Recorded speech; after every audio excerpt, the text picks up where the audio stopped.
opinion on Emerson, Lake and Palmer? Didn't you say it was a band? Yeah. No. Oh, okay. No. What about Marillion? Is this another one of your prog rock bands? It is prog. Yeah. No. It's with the singer of King Crimson. We're not doing that. Okay. I thought I could ask you. You're a music guy. So Emerson, Lake, and Palmer, he said. Yeah. I'm sure you know the song Lucky Man. Oh, Lucky Man? Yeah. It's not like they did some prog stuff, but also like they also do different shit. It's kind of cool. It's not totally my shit, but it's a good band. Anyway. Yeah. Oh, I had an idea. Did you do your list? Of course I did my list. I mean, okay. Do you think I'm going to show up with nothing here? I mean, maybe. I'm just going to get it out of the way right now. Okay. By the way, episode 28, everybody, Stairway to Cinema. No, not yet. Not yet? One sec. You said I had the idea that wait. So we just record this episode as usual, with the 10 movies I watched this week. And then maybe we could like pretend to have another, just say welcome again and shit, and then we can do our special sci-fi so shit. You can cut it. And then we have we can put the sci-fi episode like somewhere next Wednesday or something, like an addition. I see what you're doing there. Yeah. Yeah, cool. Yeah, it's fine by me. Okay, then do your introduction thing, whatever. Oh yeah, welcome everybody. Stairway to Cinema, episode 28. Dirty Irish and Almond. Talking. Right. What did we watch? And I'm just gonna get out of the way here right now. I didn't watch a goddamn thing. So nothing. Survivor.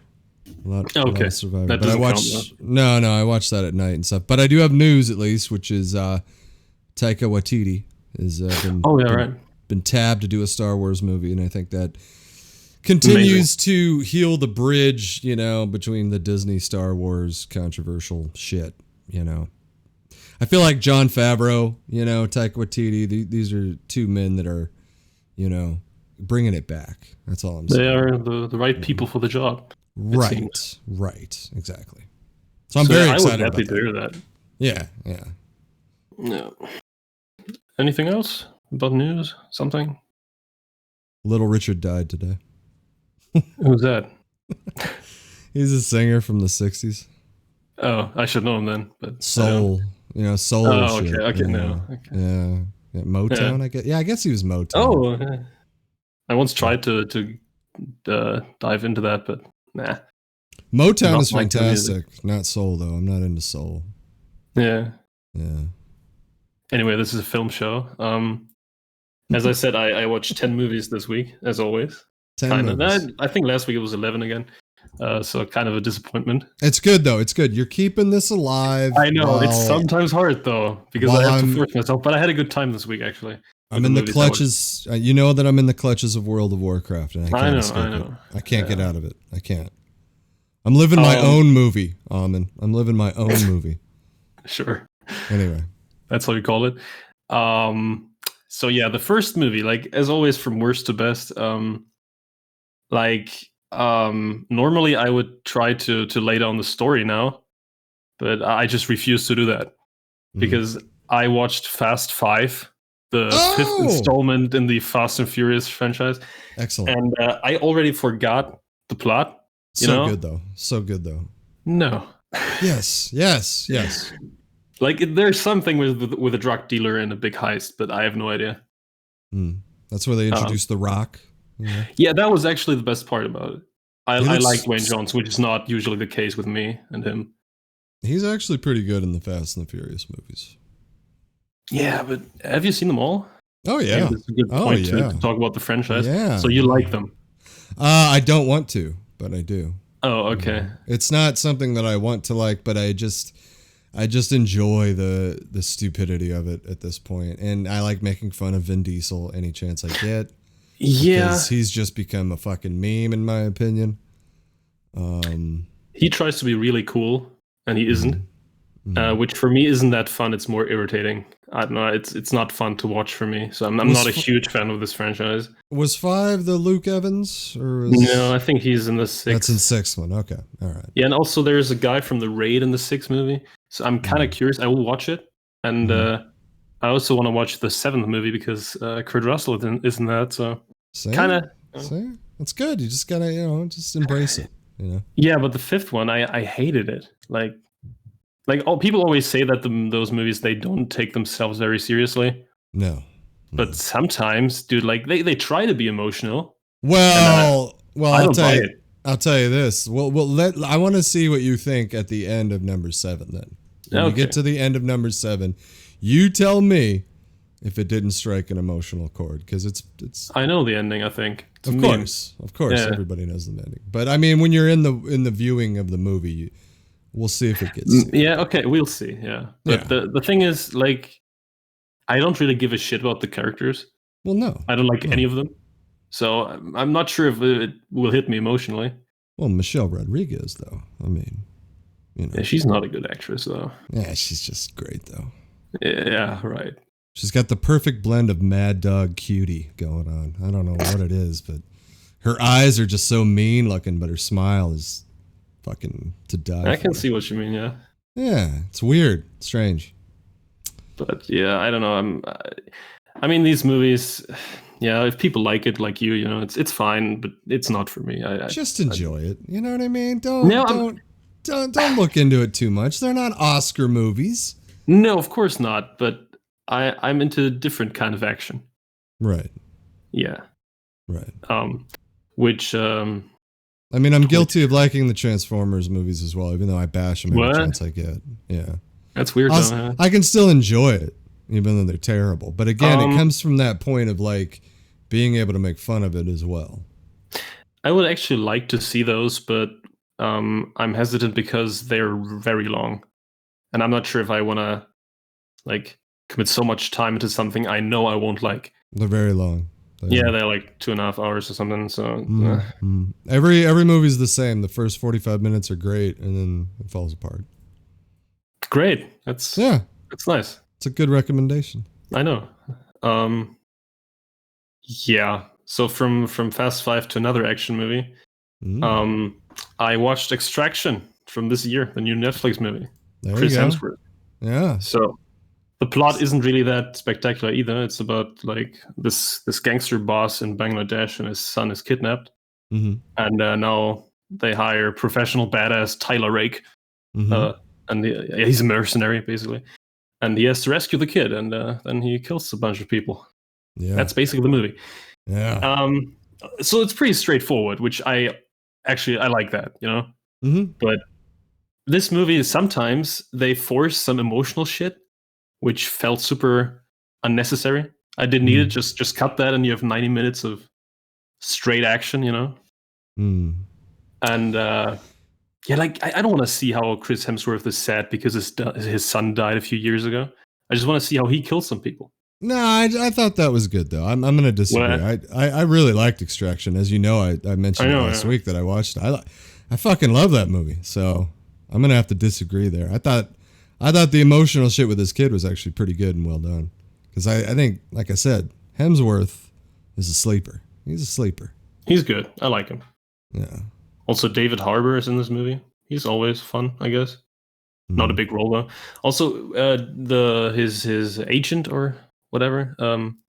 What's her name? Golshifteh Farahana. Oh, the gal. The girl. Yeah, she's from like Body of Lies, your favorite movie.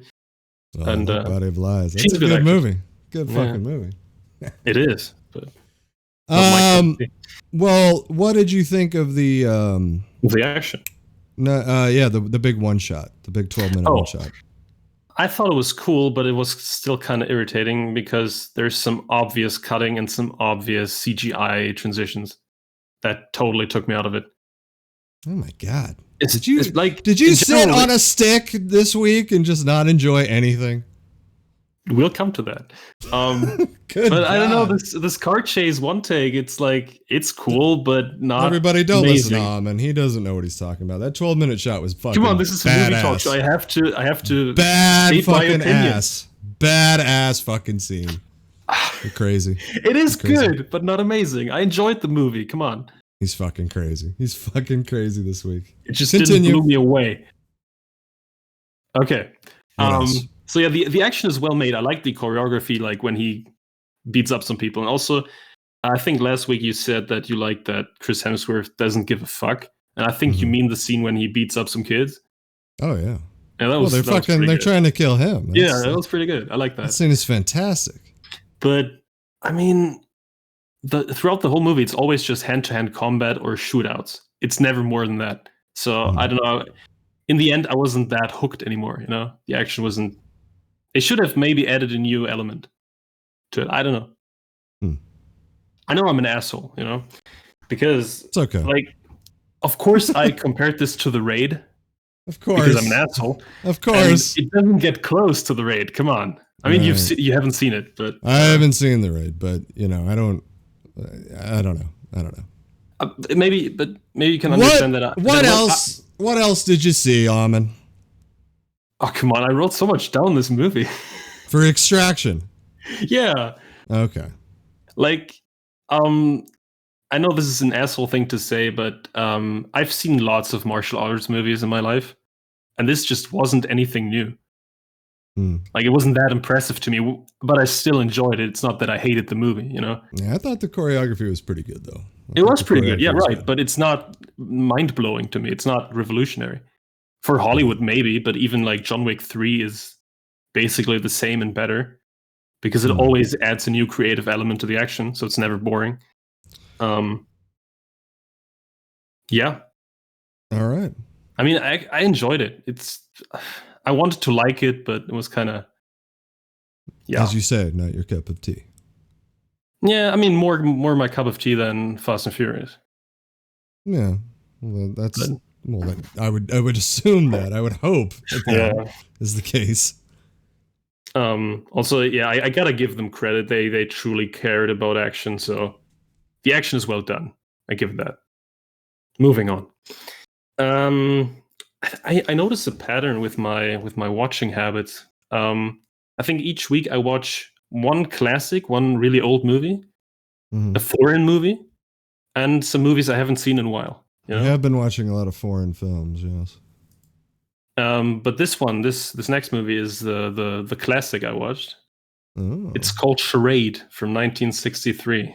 It's a crime comedy with Audrey Hepburn, Cary Grant, James Coburn, and George Kennedy. How do you spell Charade? Have you seen that? No, I have not seen Charade. Charade, yeah. So it's about this Audrey Hepburn, yeah. So it's about this woman.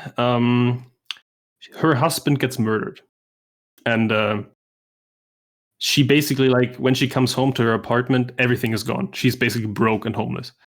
And now suddenly, like, this guy appears, and like he's very friendly, and they get to be friends. But also some other people that all tell her that she knows where the money is that her husband stole, but she doesn't know. You know, everybody is harassing her with, like, tell us where the money is, and she has no idea. And it's very much like a Hitchcock movie, but it's not by him. You know. When I looked it up, I actually read that often people say that this is the best Hitchcock movie he never made, and it does have the feel of a Hitchcock movie, but it is close, but something was missing for me. Walter Matthau, you're familiar? Oh yeah, right. He was in that too. Does he play a bad guy in this movie or a regular? Is he an asshole in this movie? I only ask not really, but I don't want to actually tell anything about that because this movie has plenty of twists. Okay. So it's like your sympathies always change and you never know who to trust. You know, it's kind of cool. It's very suspenseful, but also comedic. It's basically a comedy. But yeah, I don't know. Didn't quite hit the mark for me. And I actually can't say why. 7.9, pretty high. Yeah, I know. It is a good movie. It's very solid, but I wasn't like as thrilled as I was when I watched these Hitchcock movies recently. The rating is just passed before the ratings came in. That's funny. What? The ratings, you know, like PG, PG-13, that stuff. It just says passed under IMDb. What does that mean? Just means it passed the. I see. It's before the ratings. That's what I'm saying. Ah, okay. The actors are great. I think like Cary Grant is always cool. James Coburn is always cool. Audrey Hepburn is kind of adorable in this one. I don't know. It's hard to explain why I didn't really like. I mean, I liked it, but it was just not. Hard to explain. Not good with words. Not good with words. Yeah, I'm not good with words. I just can't explain why I didn't.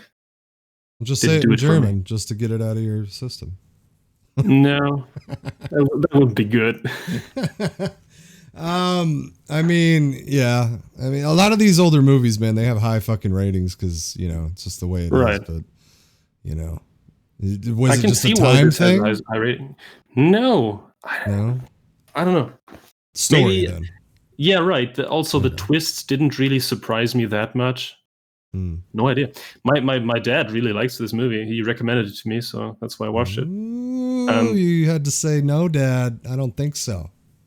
I didn't tell him yet that I didn't really like it. But, I mean, it's still a 6 out of 10, which maybe is kind of harsh, but. But you want to give it a 5? Yeah. No, I would like to give it a 7, but it's just a 6. You want to give it like an 8, but it's a 5 for you deep down. I mean, with these old movies, I always have the feeling that I have to give them a higher rating. See, that's ridiculous. Yeah, I know. You shouldn't. Yeah, that's ridiculous. That's why I gave it a 6. We've got to break that mold. That's why Citizen Kane sucks. It's okay Citizen Kane is a 5 or something. It's okay to say that. We all know. Yeah, right. Citizen Kane is impressive, but just not a movie I enjoy. Just like it's kind of sad for me to say because I like 2001, but it's okay to say 2001 isn't that great. So there you go. Right. Yeah. We're assholes. Next movie, you can talk about this one actually because you've seen it. I know that. Oh, yeah. I watched Bombshell from last year. The Fox News movie with Charlize Theron, Nicole Kidman, Margot Robbie, and John Lithgow. Yeah, just a story, but nothing special, Right. It's the story of Fox News CEO Roger Ailes. I think he's CEO, right? Which I did like. I did like John Lithgow playing Roger Ailes. Oh yeah, he's unlikable. He plays it well. Very. And that Roger Ailes, he harassed multiple women who worked at the company. Mm-hmm. Like for promotions and stuff, they had to do things and shit. Pretty outrageous.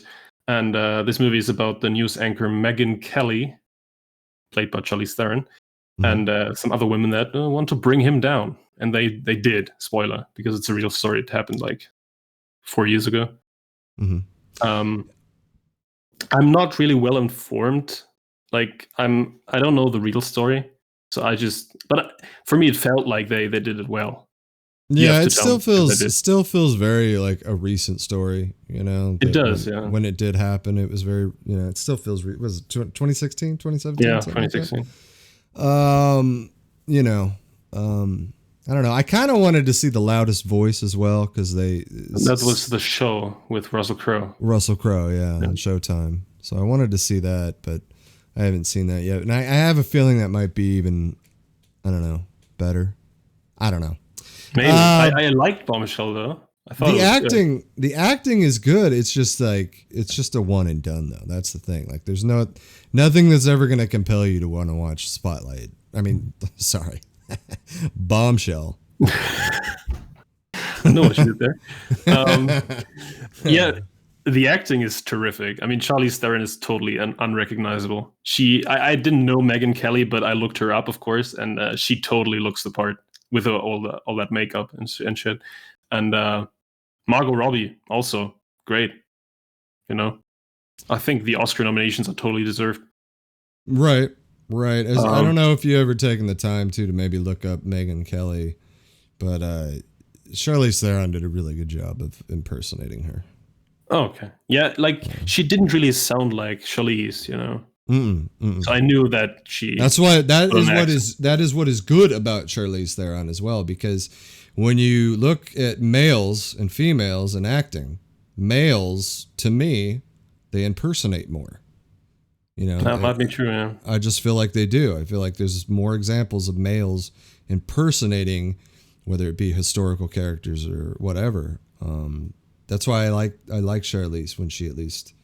The same with Monster, like she really fucking, becomes the fucking person. So. What was it about Margot Robbie's character? She didn't really exist, right? She was like, the real person. Yeah. Wasn't she like just invented for the movie? No, I thought she existed. I don't. Right? Maybe I was misinformed.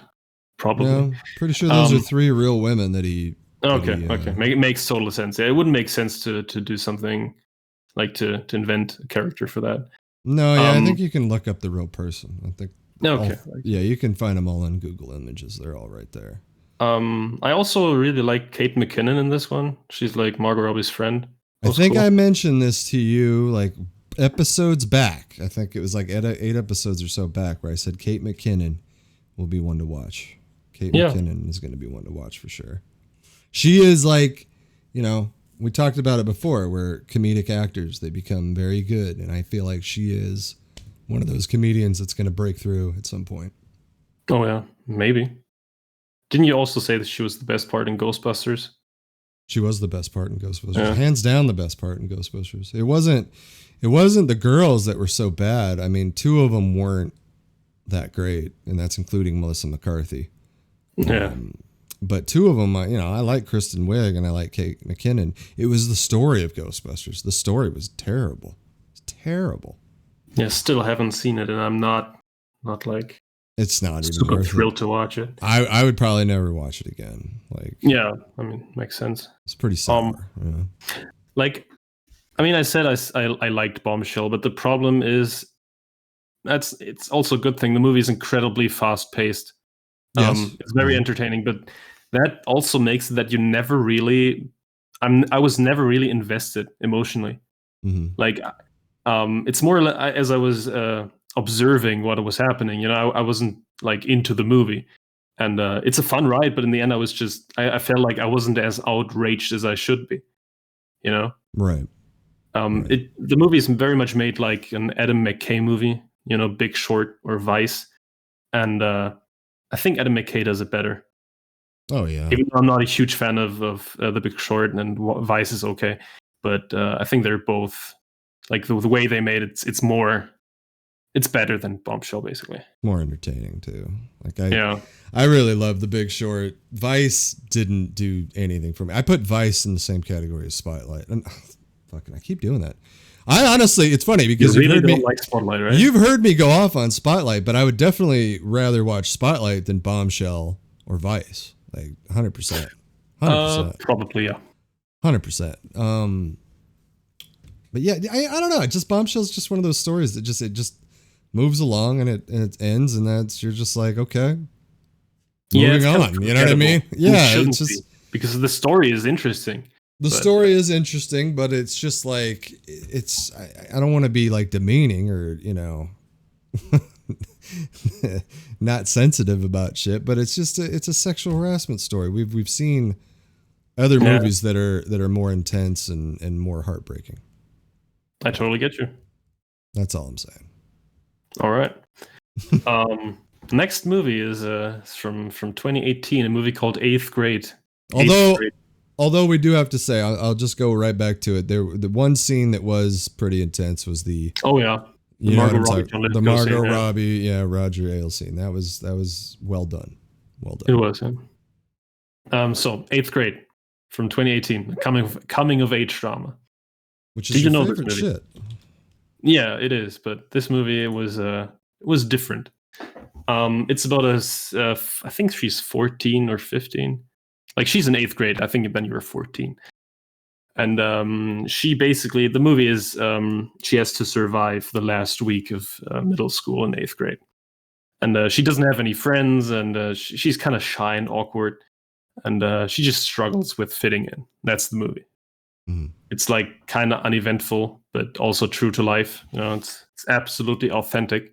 At least that's how it felt. I mean, I'm maybe not the best person to judge because I never was a 14-year-old girl, You're but not still a female, confirmed. Right. Yeah. But it felt very believable and well observed,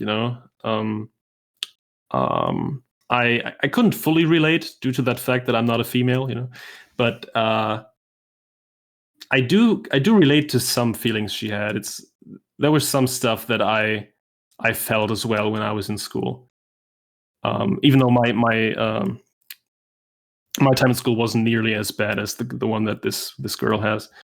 Mm-hmm. The movie is very, very much uncomfortable. It was like most of the scenes contain very awkward situations, and some might say it's cringeworthy in a way. But for me, it was just so hard to watch. Really? And it's kind of unique about this movie, because most coming of age dramas and shit are feel good movies or just like have comedy in them. What is an example of hard to watch without giving anything away? Hard to watch. Yeah, like what? Like she is invited to a birthday party by the mom of the girl, and the girl doesn't like her. So she's there, but nobody really gives a shit about her, and she just tries to fit in, and it's kind of awkward when she tries to make conversation. Oh, okay. Yeah, I don't know. For me, it was super hard to watch because I don't like that kind of social awkwardness stuff. You know, I can't watch that. Why? I don't know. Also, the movie is about the relationship with her father, which is like he's a typical dad, and everything he does is basically embarrassing to her. That was kind of nice. It's a cool movie, but I don't think I will watch it again because I don't want to go through that experience again.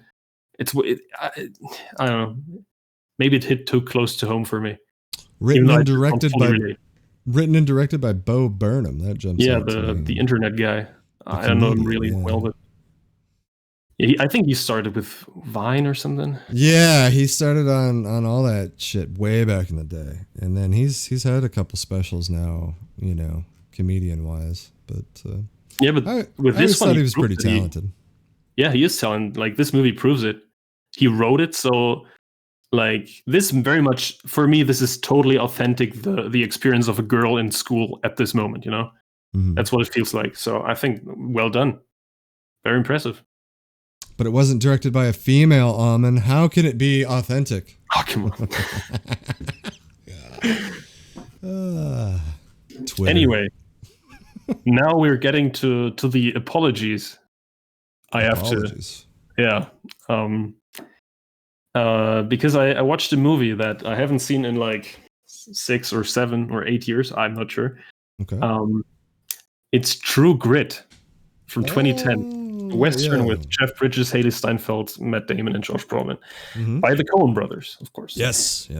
And so the plot: after her father is shot by a guy named Tom Chaney, 14-year-old girl hires an old drunk man of law and a Texas Ranger to go into the wilderness and kill the guy. And it's pretty straightforward, which I like in movies. In Western, like Westerns are never that complex. And yeah, as I said, I haven't seen this in like 6, maybe 8 years. I don't know. I saw this with my dad and my brother like way back, and I didn't really remember anything except for 1 or 2 scenes maybe. But yeah, I didn't remember. The acting is so good. It's awesome. It's amazing. I mean, Jeff Bridges, he kills it as the alcoholic. Fantastic. Also, Haley Steinfeld. He kills it. I really like Matt Damon in this. Yeah, Matt Damon is pretty cool. And Haley Steinfeld's fucking awesome in that movie. Yes. So. She was nominated for Best Supporting. Jeff Bridges for Best Leading. Isn't she the lead? Well, she also tells the story. So that's something that you would have to, because she would be in the leading actress then at that point. Yeah. You know? But also Jeff Bridges, of course, is the leading actor. But also Josh Brolin has a few scenes, pretty good. Kind of mangy, kind of nasty. He also doesn't really look like himself. He's very thin. Nah, he looks like shit in that movie. That's right. What's his name? Barry Pepper is also pretty cool, even though it's only a few scenes. It's a PG-13 Western, which is all right. Like, it is not that violent. It could be more, but it's not on this. Like, there's still some blood and shit. They pulled it off pretty well with the PG-13 rating. Yeah. And of course, it has some of the typical Coen weirdness and humor, like with his dentist with the bear head and shit. That's weird that it's PG-13. It's because I don't know if I ever paid attention to that because I think it is. Like in Germany, it's rated 12. They're always like big on rated R. The Coen brothers. Yeah, true. Usually, anyway. Yeah, PG-13. No shit. Yeah, but I mean, there isn't really that much action happening. Right. But it's some more people about die, you know. It's more about the journey with right. the girl and him. Now, have you seen the original? I haven't. Is it good? I mean, it's John fucking Wayne. Okay. It's up to you if you want to go down the John Wayne. I've never seen a John Wayne movie. It's famously the John Wayne movie that he got an Oscar for. So. Oh, okay. Right. Did he deserve it? I'm not a big John Wayne guy. Yeah, I've never been a big John Wayne guy. I never heard really good things about him. It's like kind of corny, his movies and shit. The movie that I love with John Wayne is called The Searchers, and that's only because of my grandma. So. Oh, okay. Childhood movie? Yeah, childhood movie, and then The Man Who Shot Liberty Valance. I like that movie as well. True Grit is all right, but I kind of like this retelling. I really like Jeff Bridges.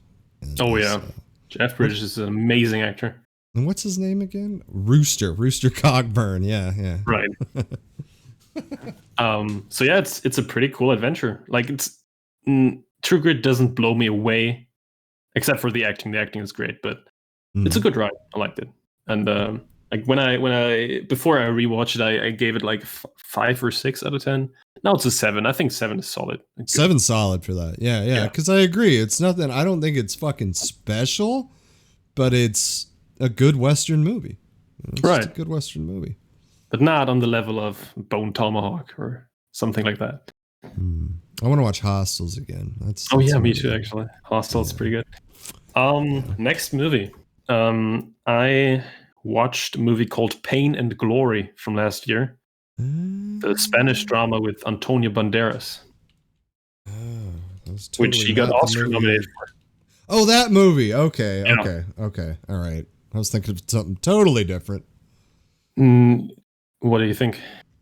I don't know. Something with Edward Norton. What? I don't know. I don't. Maybe Motherless Brooklyn? No, not at all. It was something. Pain. Pain. Oh, okay. Yeah. Pain and Gain? Maybe. Which I like. I love that movie. Yeah, Pain and Gain is fun. Anyway, so Pain and Glory. It's about aged Spanish director Salvador, and he's in a crisis. Like, he has severe health issues, his back is hurting, and he stopped making films, and overall he's just very depressed. He's like 60 years old or something. And now he's confronted with his past as he meets again with the leading actor of one of his films. When the movie was released, they had an argument and didn't talk for 32 years, I think. And then they smoke heroin together. Ooh. And Salvador develops an addiction. And yeah, that's also there is some flashbacks about his childhood with his caring mother, played by Penelope Cruz. And yeah, I don't know. It's a very sad movie in a way because, like as I said last week, this aging thing and like mortality stuff. It's always kind of, I don't know.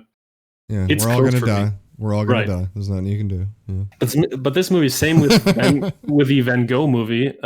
This is also very beautiful. I liked it. It's a wonderful story. It's well told. Antonio Banderas, I think a few years back, I didn't really consider him a great actor, just like a cool guy, like Zorro, you know. Yeah. But he absolutely kills it in this one. He's fantastic. Strong performance, absolutely Oscar worthy for me. Antonio. Even though this year was very, very strong, so it's okay that he didn't win. As we all know, his best role, Puss in Boots. You know, I saw that not too long ago, like the Puss in Boots movie. And I wouldn't say not good. I wouldn't say the Puss in Boots movie, but Shrek 2 when they introduce him, I love him, love him. Yeah, it's been a while since I watched that though. Yeah, Shrek hasn't aged well either. The animation hasn't. Anyway, is this movie interesting to you? Just to go back real quick, it was Pride and Glory, which was the Edward Norton movie that was getting to me. So at least I was half right. The fact that it's a writer, I would say yes, but I don't know. Maybe if I'm in the right mood for it. I do like movies. Yeah, you gotta be in the mood for this. Oh yeah, it's not easy. Not easy at all, huh? No. Is it like ultra fucking depressing? No, not really. It's also kind of beautiful. Do they got humor? Dramedy? Some, but not much. It's more as a sadder tone. But yeah, just for Banderas, and the imagery is nice, very very colorful. So it's a nice movie to look at. Spanish movie, right? Right. Yeah, I watched it in Spanish actually.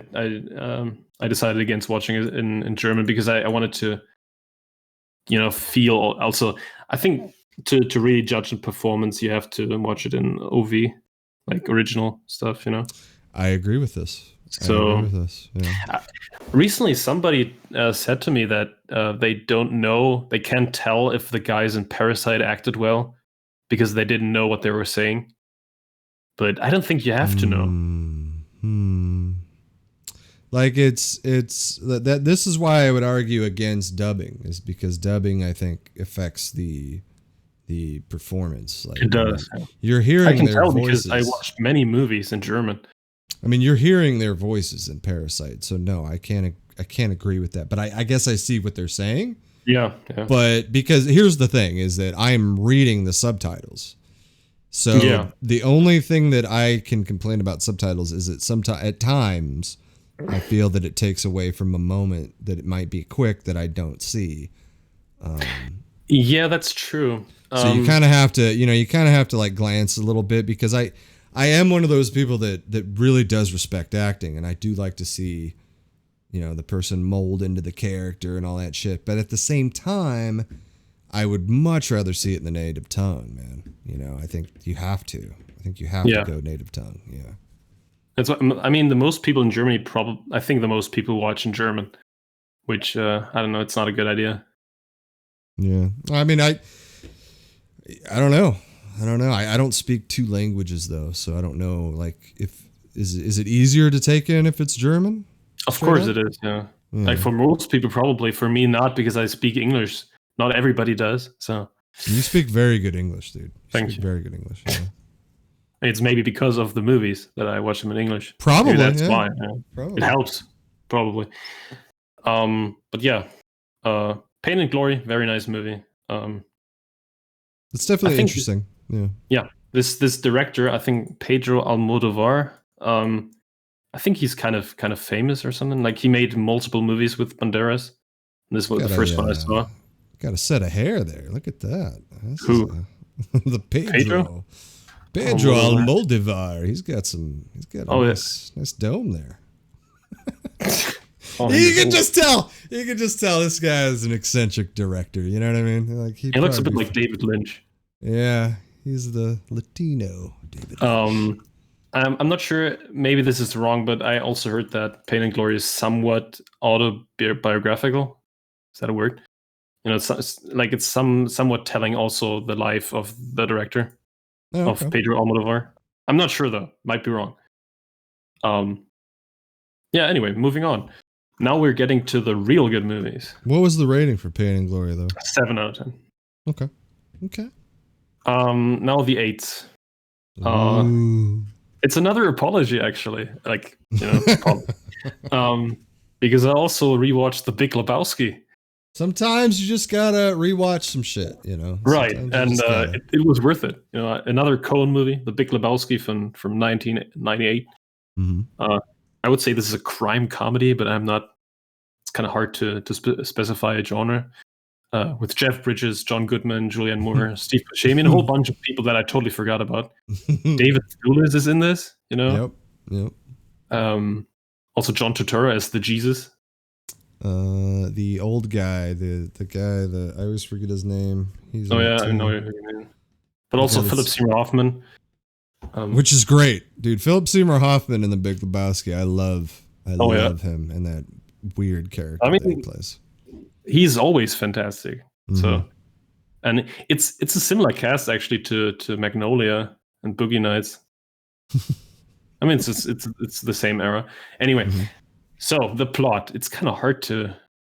It was like I didn't know what I was gonna write down. It's about this guy Jeffrey Lebowski who calls himself the Dude. The Dude, and like he spends his day smoking weed and bowling. And, like he gets involved in some really weird shit that's kind of hard to explain. It starts with some thugs pissing on his carpet because they mistake him for another Jeffrey Lebowski, who's apparently rich. So then there's also a kidnapping, and some German nihilists want to cut off his Johnson, and it's pretty weird. It's pretty wild. So I think this one, it's been like 4 years since I've seen this, and I didn't remember much as well. And the only thing I remember, I remember it being not a movie that I particularly liked. Wasn't a huge fan. But now rewatching it, it was pretty good. Did you laugh a little bit? Did you? Yes, it's very funny. Yeah. I mean, for me, some people call it the best comedy of all time. That's not what it is for me, but it's pretty good. It's hard for me to go against it because even now, just hearing you talk about it and just picturing it and hearing it in my head, I laugh because so many of those lines are precious to me. I think they're fucking golden. There's so many scenes, just little things like when he's sitting there on the phone with John Goodman and he's like, go fuck yourself or whatever. And then he's like, yeah, I'll see you on Sunday, and then he finishes nailing the fucking 2x4 right there, and then he realizes the door opens out. It's just so stupid. Stupid shit like that just tickles me in that movie. There's so much happening in this movie. Yes. And Jeff Bridges again, amazing performance. It's so funny. It's a great comedic performance. And of course, like there's no way you cannot talk about John Goodman, who plays his Vietnam veteran friend. It's totally crazy. Yes. I feel like he steals the show in the scenes that he's in. And then when you find out later on that it's based on John Milius, and then you look at John Milius and you realize, wow, they kind of nailed that. And then if you listen to some John Milius, you go, oh shit, he was like that. So even better when I think about that. But I love John Goodman in this movie. He makes me so happy when he's sitting there bitching about Vietnam in the restaurant, and he's like, I'm finishing my coffee. And he's just so annoying in the movie. Like, it's like Vince Vaughn level of annoying, but you love it. Like, you just want to be more annoyed. It's I love that. I love that when people are able to pull that off. Yeah, this movie is full of rich characters. And how mean he is to poor Donnie, throughout the entire fucking Steve Buscemi, who's just there for some reason. Like, he's not doing anything, basically. He's just bowling. Great movie. I apologize for not liking it, I can see why it's an iconic cult classic. I saw this movie like right after it came out. I didn't see it in the theater, sadly, but I was working at Blockbuster Video at the time. I was able to see it early. So we saw it early before it was released to the public, video-wise. I went home, I watched it. I was so excited to watch it because I was into the Coens anyway at that time. And I just, like I said, from the moment it starts, when he's writing that fucking check, was it like 69 cents for fucking milk or whatever? I lost it, and I was all in from that moment on. And I've always wanted a little Lebowski movie, and they've never happened. It's never happened. Oh yeah, right. Yeah, because she's pregnant. Maud's pregnant. Yeah, Julianne Moore. Also, she's completely bonkers. I think she's great in this too. Yeah. Like she like I read that she invented the voice or something. Like I guess or something about the script didn't call for a voice like that, and she just went into character like that. So. Yeah, I mean, but she's also one of those actors who's just always fantastic, and especially in the late 90s, with Magnolia, Boogie Nights. That was her fucking time right there. She was amazing in that time. So yeah, I'm getting to really love the Coens. Well, you're starting to like appreciate it, like what they do. Right. Like they have their own. The Coens are one of the few people in Hollywood that have complete and utter fucking control of their property, which I really respect that because they produce, direct, and write. Yeah. And I think that's fucking. I love that when people have control like that. And I also proved to myself that it's a good thing to sometimes give movies a second chance, you know? Yeah. And turns out that I quite like them, actually. I mean, same with Goodfellas. I was just going to say, Goodfellas. Yeah. So it's like, yeah. And moving on, I also rewatched No Country for Old Men. Oh, shit. A Western thriller from 2007 with Josh Brolin, Javier Bardem. So this is part of the apologies as well, right? Yeah, I watched 3 Coen movies that I didn't really like. And I mean, it turns out they're all pretty good. Yes. So No Country for Old Men is about a guy named Llewellyn. And one day while hunting in the desert, he comes across a drug deal gone wrong. Everybody's dead, but the money is still there, so he takes it. Mm-hmm. And now a killer is set on his trail to hunt him down. And I'm not sure when I saw this, maybe also 4 years ago or something. And I think the only things I remember were some scenes with Javier Bardem, because he is very unique. He's very unique and memorable. Yes. He looks like a goddamn horror villain in this movie, man. You know? Yeah, it's super over the top, and I think that's what I didn't like in the past. Mm-hmm. There's too much, but now he's a pretty fun villain. Yes. With his weird whatever that is, this gas gun, air pressure gun. Yeah, and also the silenced shotgun. Oh. Also, dude, this movie is fucking violent. It's so brutal, and I love it. Yeah, this dark is probably just dark. Yeah, right. The tone is so serious. It's unlike any other Coen movie. I think there's no comedy in this one. Right. I mean, except for maybe Josh Brolin and his wife have some comedic scenes, I guess. Like the way he's talking to her is kind of funny. Which I thought they did that well. Like I feel like those few scenes between them, they do it well enough to where you care about Llewellyn and his wife. Yeah, dude, Josh Brolin is fucking cool in this one. I love Josh Brolin in that movie. Yeah. And Tommy Lee as well. I actually like Tommy Lee in this movie. Oh yeah. Even though Tommy Lee Jones is his plot line is a bit disconnected from everything else, because he never actually. Oh no, I'm not gonna spoil. Yeah. But I'm just gonna say the ending is pretty frustrating, but it totally makes sense to end this way. Yeah, I remember being in the theater when that happened, and everyone was like, "You heard audible people go, the fuck?" Yeah, I mean, it just kind of ends. Yeah, and I don't know. I really enjoyed this movie.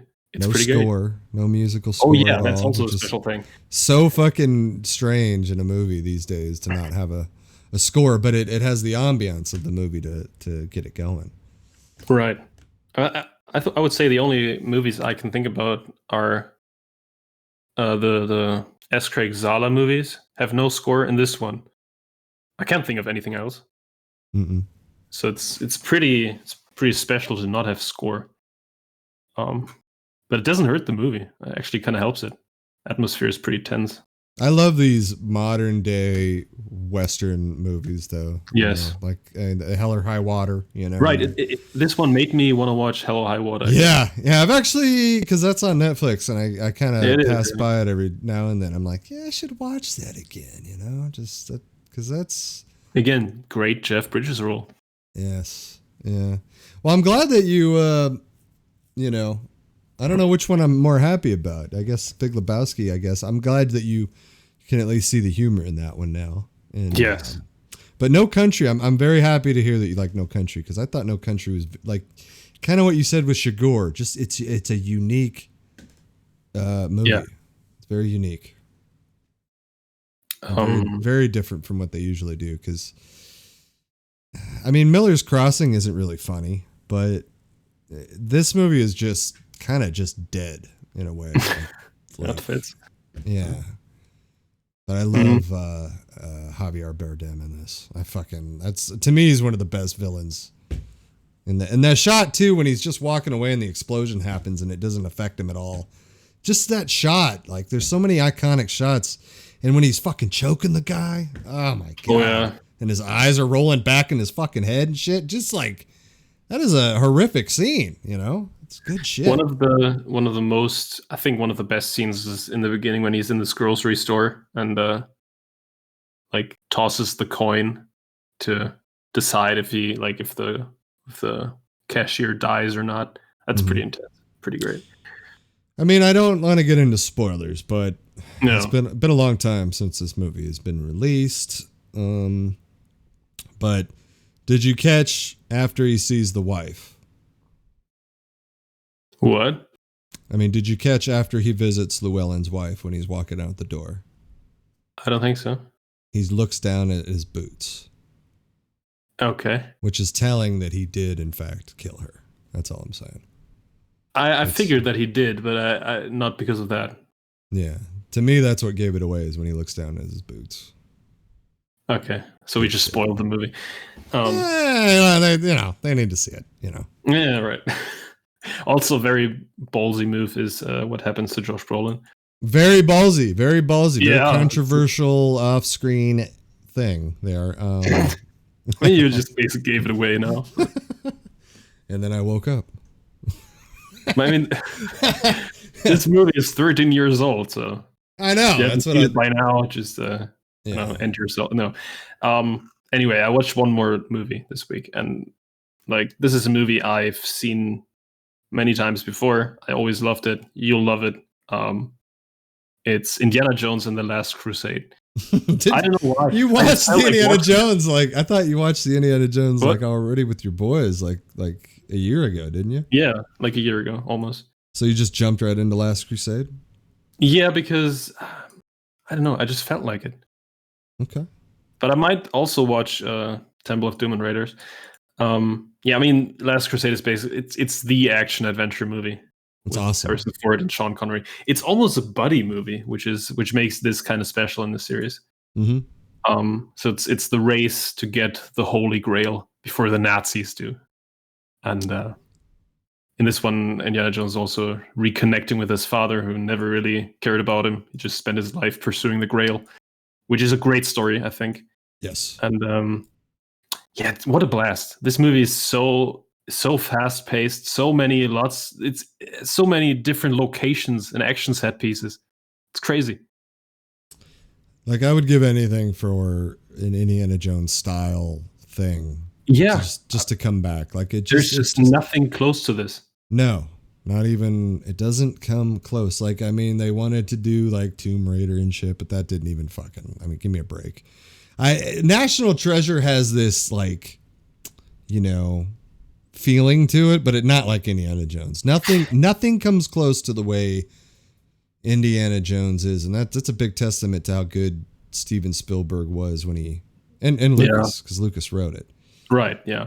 But maybe it's also because the soundtrack is so iconic and fantastic. Well, in the third movie, they added a few themes. The Grail theme is my favorite theme of the whole series.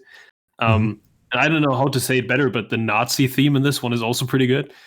It felt okay. So Last Crusade to me feels like the stakes are high. It just felt like things are, and it kind of has a little bit of a callback to the first one, a little bit, with the Nazis and stuff. But again, I love Temple of Doom so much because it's so strange and weird and fun. But then Last Crusade is special though because of the Grail and Sean Connery. Yeah, and I would also say that's got to be my favorite Sean Connery. I love him in that. I love him so much that I wanted more of him, and we never got it. Yeah, right. There are only 3 Indiana Jones movies at this point. Well, they do put the picture of him in 4 as a little callback. So, Right. Maybe we need to give 4 another shot, I already did that a couple years ago, and I was disappointed again. Oh, I know, it's sad. It really bums me out because Skull doesn't deserve another chance. No, it really bums me out because those 3 movies are, to me, I want to say perfect, but perfect for what they are. Yeah, right. This one, The Last Crusade, has some tiny plot holes involving location changes. Yeah, but honestly, I don't give a shit. This doesn't take any fun away from the movie. And speaking of location changes, one of the things I always liked about Indiana Jones is the way they do the map and how they're traveling. I don't know why. Yeah, right. I just think that's awesome. I have always thought that's awesome. But there's just I don't know what they did with the 4th one. The first 3, they all have a different religious mythology as their story. The first one is Jewish, The second one is Hinduism, and the third one is Christianity. Just do something else with like big religion. I don't know, but the fourth one is just so you know what they did, aliens, right? How mythological. Which that's not the problem. No, not aliens entirely. Isn't the problem. It's just the whole entire movie, and just sitting through it, you're just almost cringing. It just the Shia LaBeouf swinging from the trees is bad. I hated that shit. Also, just Russians aren't the same as Nazis. No. Good Indiana Jones needs Nazis, even though Temple of Doom.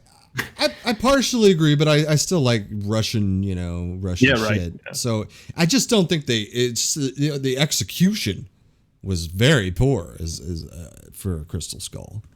That's true. The CGI rodents too. I mean, there's just so much shit that I hate about that. Right, movie. and what was the point of that? Right, like pointless. And then the fridge stuff and shit. It's just not. I mean, Indiana Jones was always over the top, but not on that level. Yeah. Really, it just the dialogue, everything just doesn't. And I think part of it is Harrison Ford. He wasn't into it. He wasn't into it. And I'm actually, I don't want him to be in the next movie. Like they do a fifth one, James Mangold, and I think they should just do like a reboot. Agreed. Like I mean, when will this take place? When Indiana Jones is like 78 or something?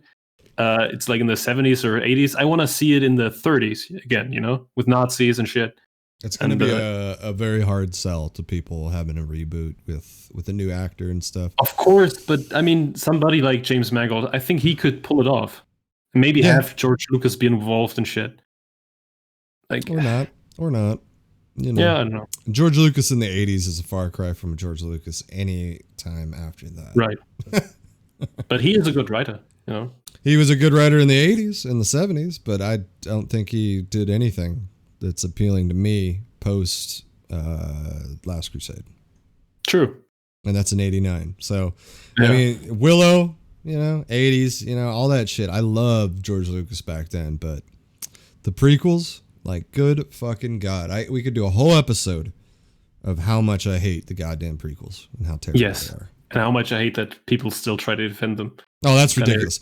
You and I are just like really on the same level of Star Wars much because like when we hear, the prequels are better than the new trilogy, it's like, all right, you just want to shoot yourself. You just want to fucking shoot yourself. Right. It's terrible. You're like, no way are you saying that. There's no fucking way. Anyway. Yeah. Also, I think the reason I watched Last Crusade, one of my friends watched them recently for the first time, all of them. Like in a marathon or something, and he really liked them as well. Like he wasn't a huge fan of Temple of Doom, which I think many people don't like it that much, which I don't understand. People claim that Temple of Doom is like the weakest of the trilogy, but I can't go. I think it is, but it's still great, Right. But he really liked them, so it proves like Indiana Jones still works for today's standards. It's still charming and fantastic, unique. And Harrison Ford back then, though, is just the coolest. He's the coolest. He's the baddest motherfucker in the room and charming as well. He's the man you want to be, the man you root for, the man that's going to take your woman with his whip. He's incredible in that movie, man. He's incredible. Also, a fantastic thing about the third one is the beginning with River Phoenix as young Indiana Jones. Fantastic beginning. Love that. Because they do it very well, too, because I remember watching it for the first time. I was like, oh, there's Indiana. And then the guy turns around. You're like, what the fuck is going on? And then that it's young Indiana Jones. It is kind of corny that like he gets all his trademarks in this adventure. Yeah, he gets the word, the hat, the fear of snakes and shit. But whatever. He learns everything in that one little caper of his. And also the scar on his chin. Oh, yeah. Indiana Jones just has to be a little silly. Agreed. Yeah, it's part of it. I don't want to, I like dark shit, but I don't want no dark ass fucking Indiana Jones movie. You know what I mean? But Indiana Jones is also violent and bloody. Yeah. But I don't very comedic and silly. Like I don't want some director to come along like we're gonna make this grounded and gritty. I don't want that at all. Yeah. It has to have that charm. So, but also, I don't want a PG Indiana Jones. No. Has to have some blood and melting Nazis. Yeah, because, Indiana Jones represents what PG-13 actually, is all about, in a way. I love that movie. Fantastic. Yeah. The third one, it's hard to say what is the best. I think I like Raiders the most. You can always say Raiders. It's easy to say Raiders. It's easy for me to say Temple of Doom because I grew up with it. But Last Crusade. Is legit. I mean, all three are just fantastic. Yes. All right. Also, I put Indiana Jones higher than Star Wars. Yeah, I might agree with you there. I might. All right. I think that does it. So, what's the thing here? Are we stopping stream and then restarting? No, I would just say we make a new like introduction, maybe. I don't know. Just a new introduction? Yeah. Can we take 5? Of course. All right. I'm going to take 5 real quick. I'll be right back, man. All right.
All right.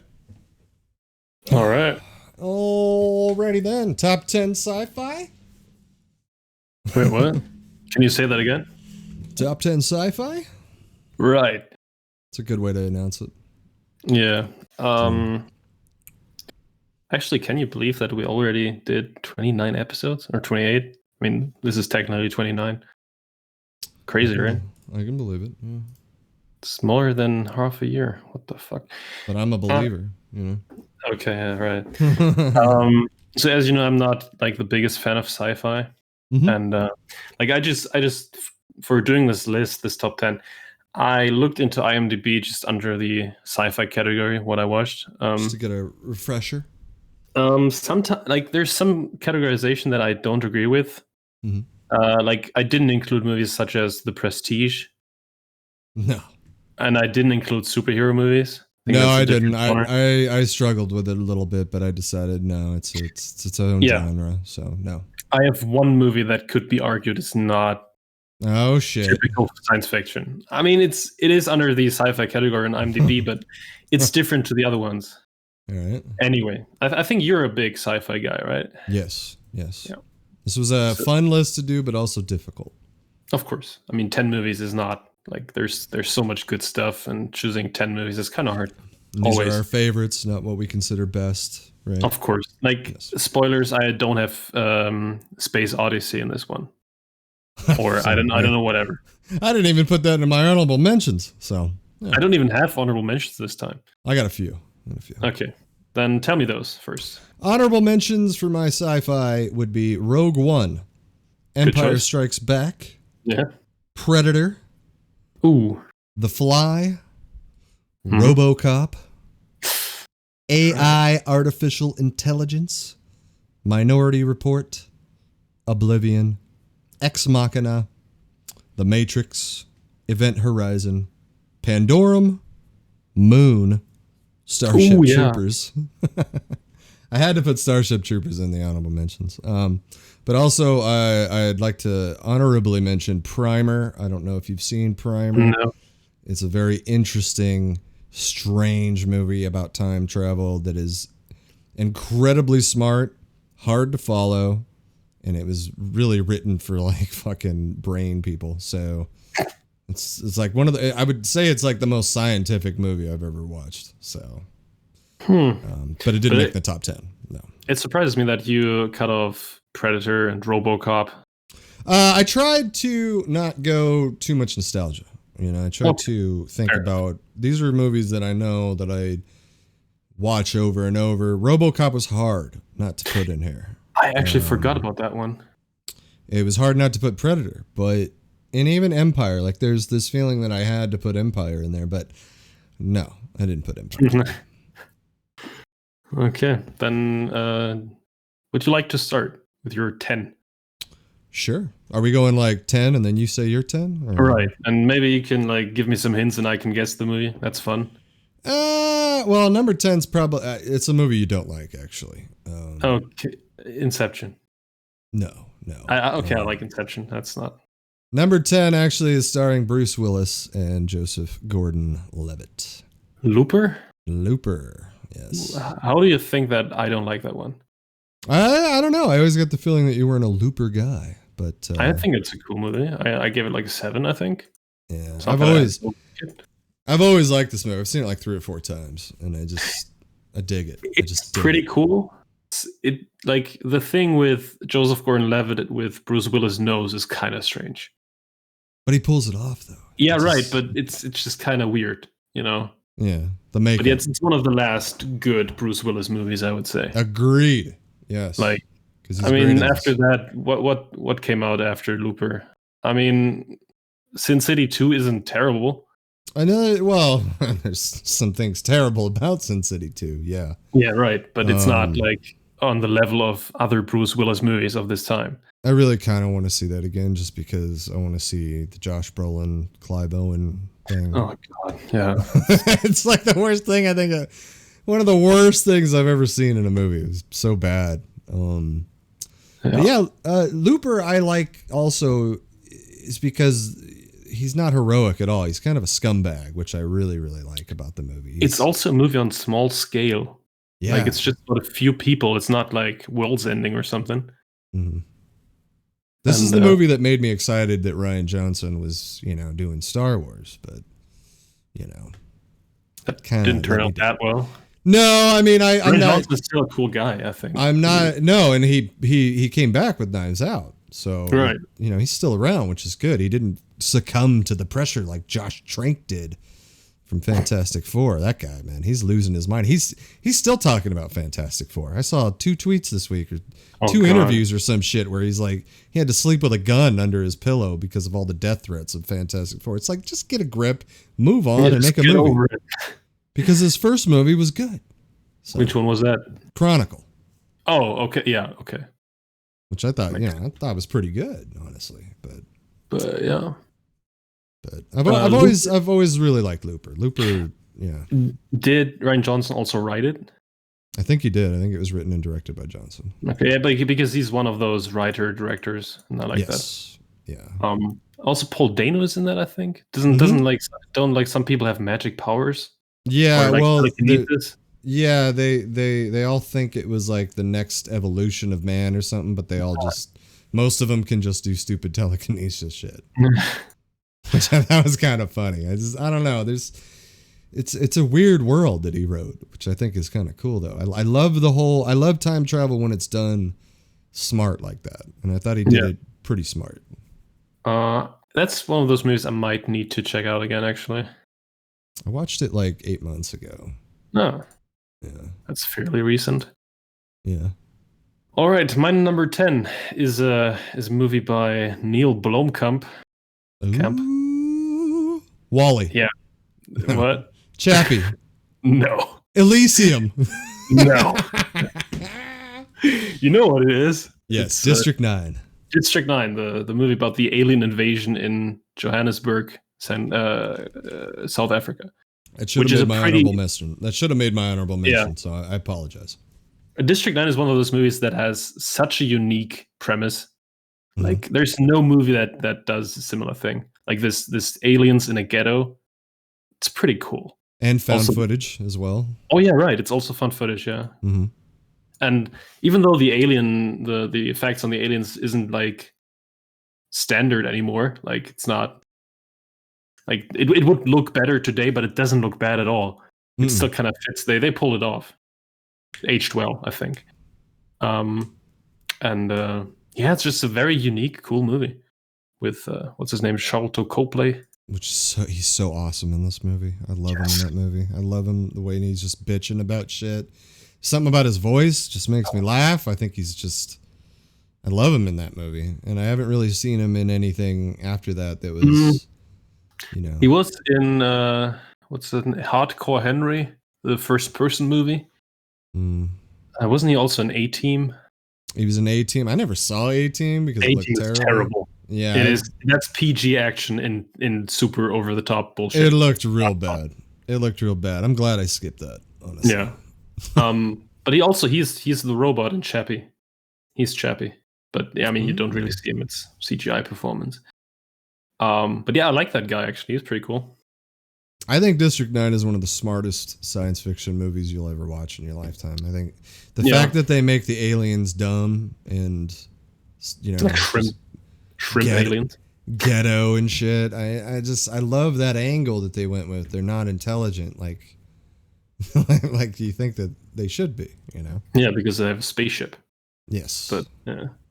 Also, like after that, I think the expectations for Blomkamp's next movie were kind of high, and both Elysium and Chappie didn't really get close to District 9. And apparently he came close to doing an Alien movie, but the Ridley Scott stuff kind of yeah, but Ridley Scott is just I think like Neil Blomkamp Alien would have been really interesting, but well, it was going to be a continuation of Aliens, you know. It was one of those if Alien 3 would never happen type thing. Oh, but maybe then he would recast Michael Biehn. Exactly, which a lot of people want. A lot of people want that. So. I want Michael Biehn though. Everybody does. Yeah. Anyway, you're number 9. My number 9, another big surprise. I know a lot of people might give me shit for this. Let me guess. If we get to the point where people are writing in, I might, this is one of those I'll probably get an email for, because I didn't put, I'll say it right now, I didn't put any Star Wars on here. Number 9 is the other franchise in the Star Wars. Oh, it's Star Trek from 2009. Yes. Oh, not a bad choice. I fucking adore this movie. I don't know why it's so special to me, but the music gets to me so much, and I love Chris Pine as fucking Captain Kirk. Yeah, I love the entire cast. The entire cast just, like, to me, like, I know a lot of people are like, they're weird about Star Trek, like, of course they'll be like, Shatner is my guy, whatever. It's really great for them, The Next Generation is like it all starts and stops with The Next Generation for some people, which is ludicrous to me. But this is my Star Trek. I love this cast. I think there's a 4th one coming, but I don't know. I'm not sure. Yeah, the cast is real good. Zachary Quino as Spock is pretty good. Mm-hmm. And who else is in that? Zoe Saldana, I think. Zoe Saldana as Uhura. John Cho. And Zulu? Yeah. Oh, yeah, right. Simon Pegg and Anton Yelchin. Oh, yeah. It's a great cast. And who's the other guy that I'm not thinking of? Oh, my God. The guy from The Boys. What's The Boys? Yeah. Kyle Urban. Oh, yeah, right. What the fuck? I couldn't think of his name. I love him as Bones McCoy. Yeah, he's good. Fantastic as Bones McCoy. Because I'm very, very, very familiar with the old Star Trek. Not only because of the show, which the show is incredible. If you ever want to go down that fucking, wormhole of shit. Probably not. But I'm a big fan of the films. I'm a big fan of Star Trek 1 through 6. So, those characters are kind of dear to me, particularly Bones McCoy. I love, God damn it, Jim. I love Bones McCoy. And Kyle Urban he kind of blew me away as Bones McCoy. Blew me away. Yeah. Yeah, for sure. I've only seen those movies once, like the Star Trek Into Darkness and Beyond. I didn't really like Beyond. I think most people did. I don't know. I thought it was kind of stupid. I thought the story was all right. I'd like to see it again, but there's something about the first two. Those two more. I think the first one is the best one. Right, and I just feel like there was an epic sense to it, and I much prefer those in JJ's catalogs than the Star Wars movies. Yeah, right. I was never really a Star Trek guy. For me, these are just fun sci-fi movies, not deeply caring about them, but it's all right. My number 9 is a movie with Matthew McConaughey and Hathaway, Casey Affleck. Oh, this is Serenity. Yeah. Because Serenity is a sci-fi movie. Interstellar by Chris Nolan. It's a good choice. Even though I gotta admit, I don't remember that much, even though I still, like, for the fact I watched it 6 years ago. You saw it the once? only time I watched it. Yeah, I saw it once. Okay. But I still remember a lot of stuff, which is not, like, usual, Like, not with all movies I remember stuff when I watched them 6 years ago. But yeah, Interstellar I watched it in the theater and it blew me away back in the day. I was young. I was easily to impress, probably. But still. I think you'll enjoy it even more the second time around. Yeah, probably. Yeah. It's a deep movie. I even like the ending. The ending is great, I think. To me, To me, it's like very 2001 as well. Like there's this Totally.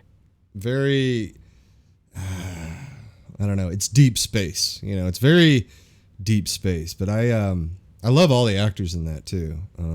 Yes. And Matt Damon as well in the. He's in that.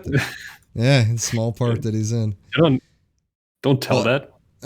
He's in the fucking cast list. What are you supposed to do? Okay, now he is. But when the movie came out, nobody knew that he was in the film. Right, which is weird if you watch that in The Martian back to back. Oh yeah, right. It gives you a strange feeling. I really like Michael Caine in this too. I don't remember his performance really, sadly.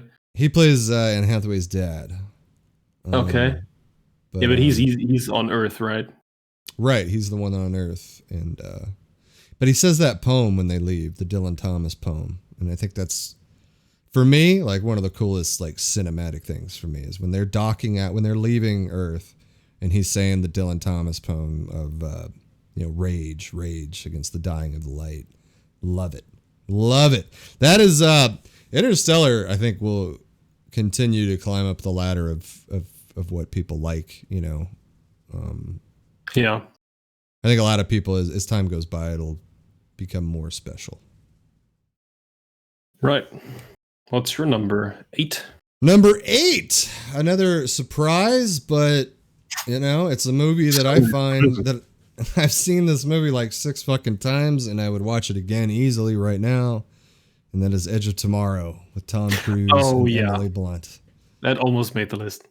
Yeah, I mean, it was like in the list, then not on the list, then in the list, and I just but why not? I said fuck it. It deserves to be on the list because it's one of my favorite Tom Cruise movies too. I fucking love the story of this movie. Groundhog Day as a sci-fi action movie in space, but it's also funny. It's very, very funny. Yes, and it's done well too, not over the top or anything. It's just, and Bill Paxton, he's in it. Oh really? Yeah, he plays the one of the sergeants, I think. It's kind of like giving him shit. He died not that long ago, right? Like 2017. Yeah, like 3 years ago, I think. Man, that's sad. I like Bill Paxton. So do I. I don't think he was like the greatest actor of all time, nothing like that. But he was just good. He was very likable, and then he did have some good starring roles too. Towards the end, yeah. But it was easy for me to put this in there because I just remember watching it and just like loving it. Because this is one of those movies that I watched and then I watched it the very next day. Oh, I never did that, I think. Yeah, I just wanted to see it again. And I think, isn't the second one coming? That's been on the table for a long time, but yeah, I hope it comes to pasture. Yeah. Live, die, repeat. Yeah, it almost made my list, but I don't know, not quite. What made my list is my number 8. Ocho? The Ocho? You just mentioned it actually because of Matt Damon, The Martian. Ah, The Martian. The Martian, which I saw twice. It's not science fiction though. It's based on a real true story. So. Oh yeah, sure. It feels like it. It's so weird. Yeah, it does. Because it's not the far future. It's like, I don't know, like 10 or 20 years. Mm-hmm. But yeah, it's a pretty fun movie. Like, again, this also has great comedy in it. And, good comedy, smart comedy, good comedy. Yeah. And I might need to read the book actually. One of Ridley Scott's best movies, I think, too, and one of Matt Damon's especially best recently roles. Is probably like from the movies Ridley Scott did in the last 10 years, it's his best, I think. You're just a Ridley Scott hater, though. No, not really. But come on, what's better than this from the last 10 years? I'll pull him up. Exodus? Gods and Kings, man. I mean, come on. God. I mean, I do like Covenant and shit, though, man. I don't want to like it, but I do. That's weird. Let's see. Just real quick. All the Money in the World? Yeah, okay. I do like The Counselor. That's a movie that... Yeah, I've never seen that. Not a lot of people know about that one, The Counselor. But yeah, I would agree. The Martian's his best movie. And it feels like his most accessible movie too. Like it was made for everybody, like that movie. I mean, because of the comedy. I think it's an easy to enjoy movie. Very different from Ridley Scott. Very different. True. It's not violent at all. Right. The guy, I remember reading about the guy that wrote it, because it's based on a book, and everybody swears that the book is amazing, and I've always really wanted to read this book. I think it was written by a guy that was in gaming too, which is kind of cool. Like he was a gaming journalist, I believe, that wrote this book. From what I heard, it's very well researched. Yeah, people swear that like he did his research and he did it very well. Which I think is always cool when you have scientists like backing shit up after a movie like that, because like I said, The Martian is done in such a way that it feels real. It feels very Apollo 13 in a way, like you're watching something that happened to this guy named Mark Watney, Yeah. Is Jessica Chastain in that as well? Yeah, I think she is. Like, she's part of the crew that leaves him behind, I think. Right. And there's also, like, it is a big cast. Sean Bean is in it, I think. Mm-hmm. Childish Gambino is in it. One of the few. Oh yeah, and he's one of the saviors too. So yeah, his explanation though is kind of I don't know. Yeah, too simple, I guess. Yeah, like, I mean, he's talking to scientists, so it's one of those very convenient things. Yeah, but it doesn't really bother me. What's up, Raina? No. You're kind of late to the party. A little bit. Doesn't matter though. We're talking about our favorite sci-fi movies now. But yeah, going back, like when you said the scientific shit in The Martian, Interstellar also did like the black hole thing. Mm-hmm. I think that also helped science, I heard, because it was like the first simulation they did. Right, and there's not a lot of black hole stuff in movies either, which I was. Yeah, I love that shit. Interstellar just like it freaks me out when I watch it at the same time, because it's like that whole being in a fucking spaceship that long like freaks me out quite a bit. Oh yeah, true. Especially when you like the thing with a water planet. Yes, man. Back. And then he comes back and the dude's aged like fucking 25 years. It freaks me the fuck out. Like that dude has just been chilling there that whole fucking time. Like that's just, I love that shit though. I love it. I love it. All right. You're number 7. Number 7. This is the one where I had to dip into a little bit of the nostalgia trip. And I would argue that this is the Indiana Jones of science fiction film. Can you give me a hint? No. It's the Indiana Jones of science fiction? I just thought of this when I was having a cigarette, like because it's so much fun and the ride is so much fun going through this movie, and I've seen it so many times in my lifetime. But it is Total Recall. Oh yeah, right. Yeah. You see what I'm saying, though, about Indiana Jones? I mean, it might be a bit of a reach, but can see it, yeah. A lot of traveling. Total Recall, I totally forgot about that one as well. Great movie. Mention. Honorable mention. Yeah. Would have made my honorable mentions. Yeah, we're talking about the original, not the Colin Farrell version. It's terrible. God, I recently, not that long ago, I saw it, and it's so bad. God. I've always wanted to watch it too, but also like the original is so good, you just don't need a remake, and it still holds up. So, just agreed. It's one of those very charming, kind of trashy Arnold Schwarzenegger movies from the 90s. It's just the pace of it. The pace of the movie just gets going right away. It's very action packed, and man, I love it so much. And there's so many freaky things in there, like the Mars colony is pretty cool. The 3 titties, right? It's the Mars, right? Not the moon. Yeah, Mars. Yeah, it's in Mars.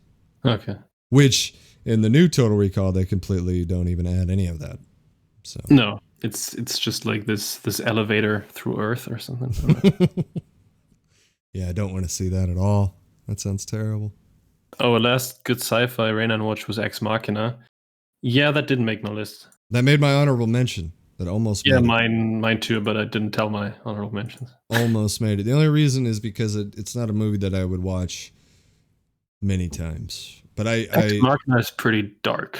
It's very dark, and but it's a movie where the ending is so fucking fantastic too. So yes, it does deserve to be mentioned 100%, especially in the science fiction realm. Yes. Actually, I have that on DVD. I might could watch that again, actually. I guess I'm not a sci-fi guy.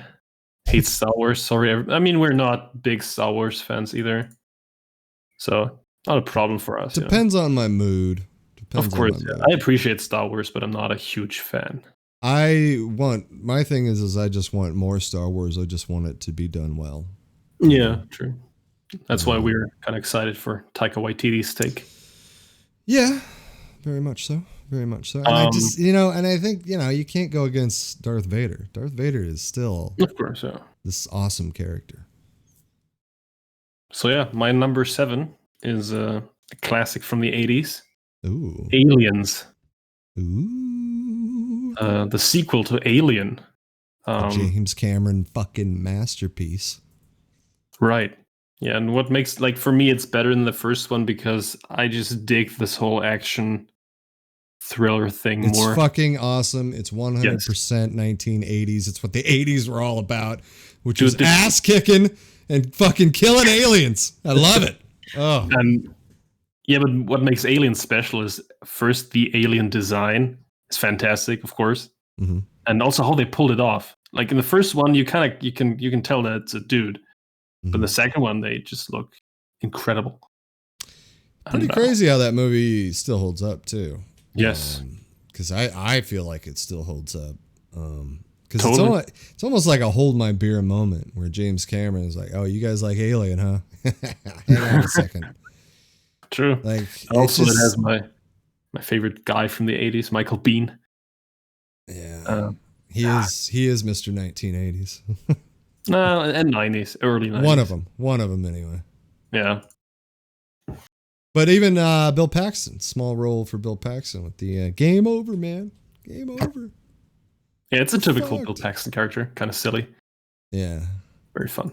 But Sigourney Weaver, though, too. It's just, I don't want to be political here, but it's amazing to me that people, they say that there's no female, protagonists that are badass.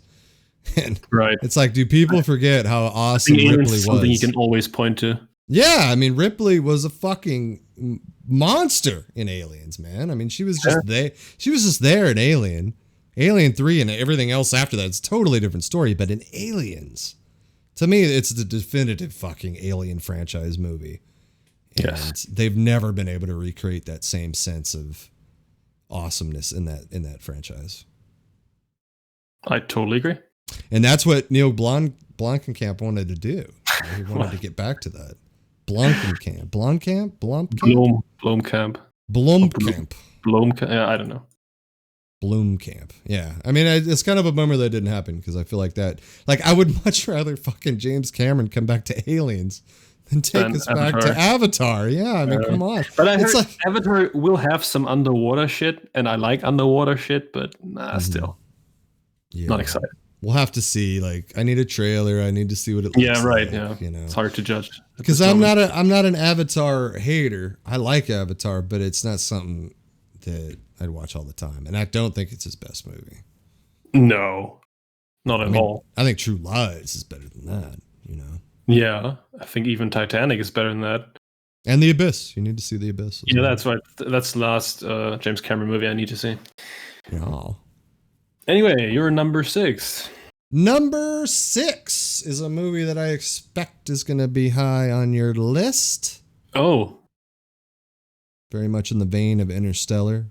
A very good sci-fi movie. It's actually nominated for Best Picture. Oh.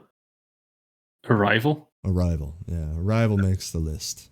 100%. Of course. 100%. It's one of the smartest science fiction movies you'll ever see, and it was a science fiction movie that everyone it was accessible, which is always good.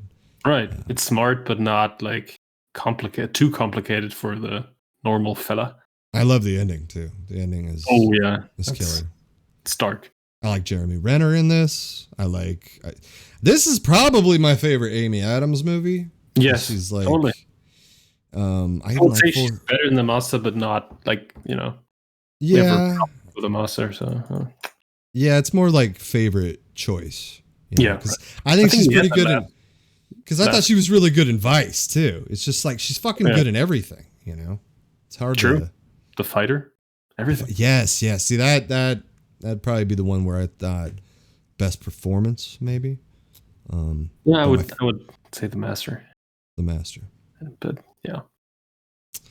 The movie neither of us will probably ever watch again. The Master. Right.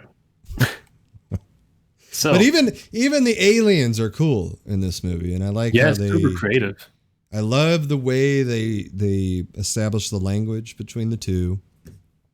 And even Forrest Whitaker. Forrest Whitaker's good in this. Yeah. I don't say that often. Still whispering. Right? Okay. My number 6 is you could argue that this is not really science fiction. No, is this the one? Is this the one? No, it's not the one. Okay. It's a movie from the 80s. It's a horror movie. It's The Thing. Oh no, science fiction. 100% science fiction. I apologize, did not put that on my honorable mention. It's not a space movie, or there's no advanced technologies. It's basically just an alien. What makes it science fiction? Science fiction horror, sure, but no, I think at the crux of it, it is a science fiction movie. So okay, right, 100%. Okay. And still holding up. This movie looks incredible. Like, I was surprised how well it was shot, and the effects still disgusting. The practical 80s effects, great. Mm-hmm. And it still works as a horror movie. It's pretty intense. So I'm a big fan of John Carpenter. My favorite John Carpenter is Big Trouble in Little China, just because I love it so much. But his best work, I feel like, is The Thing. The Thing. I feel like I recently saw Escape from New York, and also it's not that long ago that I saw They Live. Mm-hmm. And I feel The Thing is the one that looks the best of all of them. Right. Like, I feel like They Live looks kind of, I don't know, it's kind of static. The camera isn't that dynamic, but The Thing is just cinematic, Very. Yeah. And also, I love the ending. He probably had a bigger budget for The Thing too, because that was kind of fresh off of Halloween. So probably, yeah. But the ending when they're in this cave and the light is all red and shit, that looks so good. And of course the ambiguous ending is also fantastic. Ambiguous ending is awesome. Even though it's kind of like, if you know the hint, then you know. Yeah, but also if you're paying, it would be hard to. Okay, so if you're sitting there watching it for the first time, you might not notice it. But once you notice it, like once you know it, then you can't unsee it, and it's fucking awesome. Like just that shot, and when you actually see it. With Keith David, who I also really like in the 80s. Well, he's a John Carpenter guy too. He's in They Live too, right? Yeah. He fights Roddy Piper. It's one of my favorite fight scenes of all time. It's a good one.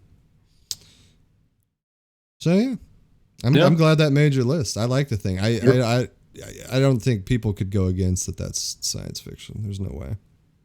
Yeah, and also I want to say the remake is fucking terrible. But it did scare the living shit out of me when I was a kid. The remake? No, The Thing. I shouldn't have watched it at such a young age. Yeah, it's as you know, I watched a lot of shit that I should not have watched, and The Thing was one of them. Yeah, it's a terrifying movie. Anyway, you're number 5. Number 5, we have already discussed it. Interstellar. That's high up. Very high on my list. I fucking love Interstellar. I think it's one of Matthew McConaughey's best performances. The meme that's been made out of Interstellar frustrates the hell out of me, because that scene to me is totally very fucking powerful. Very powerful scene. Just picture yourself in that moment, and you haven't seen your kid, and it's been like a few days for you, and it's been 25 for them. That kind of shit. I love that. I love that kind of shit. Interstellar, it's interesting because I didn't really care for it when I first saw it, but the second time I fell in love with it. By the third time, I think it's a masterpiece. So, Mm. you know, So it's a 10 out of 10 for you. Yeah, I would put it as a 10 out of 10 because I like the ending too. I think there's a sense of adventure at the ending. Because the movie's kind of dark. You know, the movie itself is kind of dark. There's not a lot of hope, but at the end, there's a little hope. And I kind of like that because they don't really stress the hope because of the darkness of the movie. You know what I mean? Like, it's just like the same vein of like No Country. Like, it's almost kind of dead. Like everyone is just dead, but then there's just some hope right there at the end. And I dig that. And you know what? It says a lot too, because I'm not an Anne Hathaway fan, but I really like her in Interstellar. I think she's pretty cool in most things. She's all right. She just does a lot of movies I don't want to see. Yeah, right. Yeah. And Serenity didn't help her at all. That didn't help anybody. Would you say that's science fiction? Yeah, I think you have to because of the weird thing. Yeah, but I think if you watch it up until the twist, you like it's not science fiction. It's one of the greatest lies though that they've ever told in a preview because it was billed as a fucking thriller. And that is far from a thriller. Yeah. Sci-fi thriller. Serenity. Oh, God. My next movie, number 5. It is kind of similar to Interstellar, but it's more Apocalypse Now in space. Ooh. Ad Astra. Oh yeah. I put Arrival, Interstellar, and Ad Astra like in the same category. Just space drama. Arrival, Interstellar. They're like science fiction. I feel like is kind of hard to do drama, and I feel like they pull it off in those 3 movies. Yes, but also Ad Astra is story-wise similar to Interstellar. It's a journey through space, even though it's of course very, very different. But yeah, this totally. It was an overwhelming experience in the theater. I don't know why. Like, it totally got me emotionally from the first second.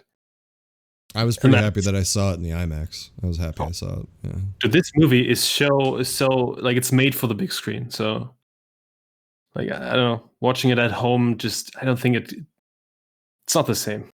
It's a movie not a lot of people talk about either. Yeah, and also it's a movie not a lot of people like. Right. Because it is slow, it is quiet, it is very depressing, and but also this one also has hope in the ending. Like it's not a dark ending, even though like dark shit happens. But yeah, you know me, like this father-son story just really touched me. So yeah, it is very Apocalypse Now, Hearts of Darkness type of story, but it was done well. It was done very well, and it's another movie that I was impressed with Tommy Lee Jones. I thought Tommy Lee Jones was pretty good, even though he's getting old. He's getting pretty old. So that's true. Yeah. But also, dude, Brad Pitt, that performance is so unusual for him. It's very. Yeah, that's one of the. Ever did something similar. That's one of those sneaky Brad Pitt great performances. Yes. Where he doesn't really get a lot of recognition for. But I do believe, though, as time passes, there will be people that put that on their lists and say, you might want to watch this again or, check it out.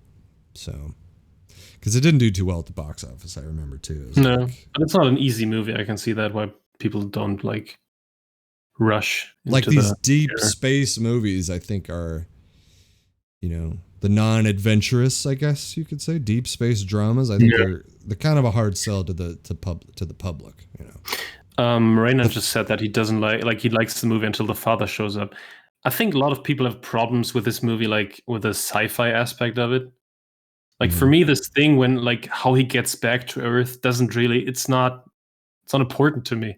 For me, the emotional journey is much more in the foreground. Mm-hmm. That's what I like about the movie.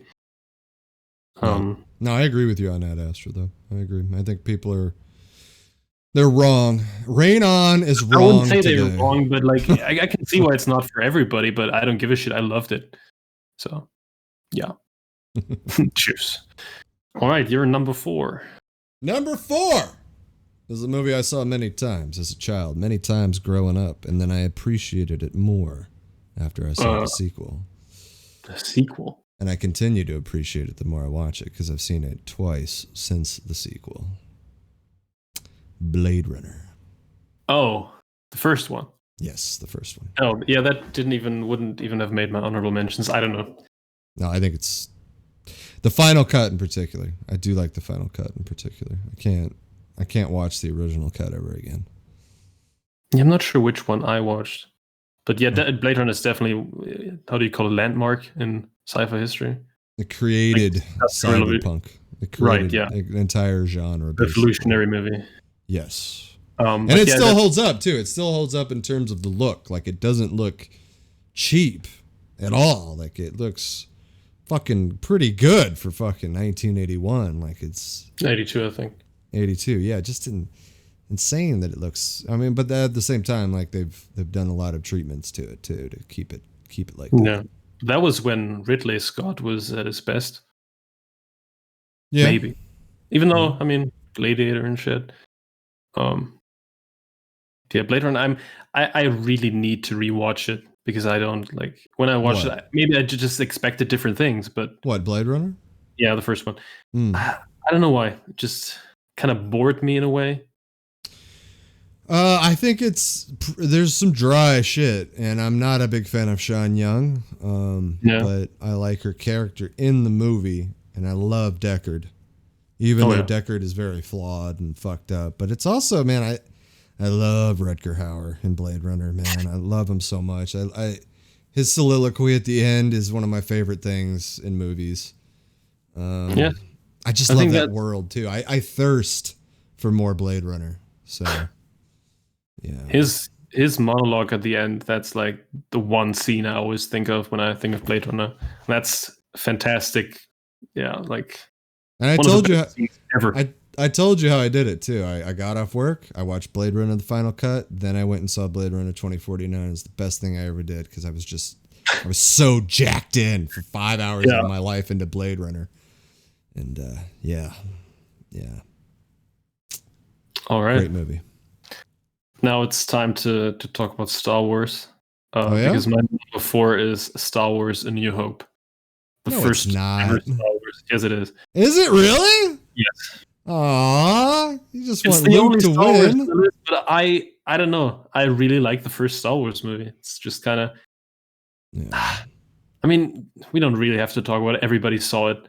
So the interesting thing about the first 3 Star Wars movies is, like, I don't understand all these people on Twitter that love Luke Skywalker so much. I don't get it. Because to me, he's just a weak fucking protagonist, in my opinion. I just never connected with Luke. I connect with fucking Han Solo 100%.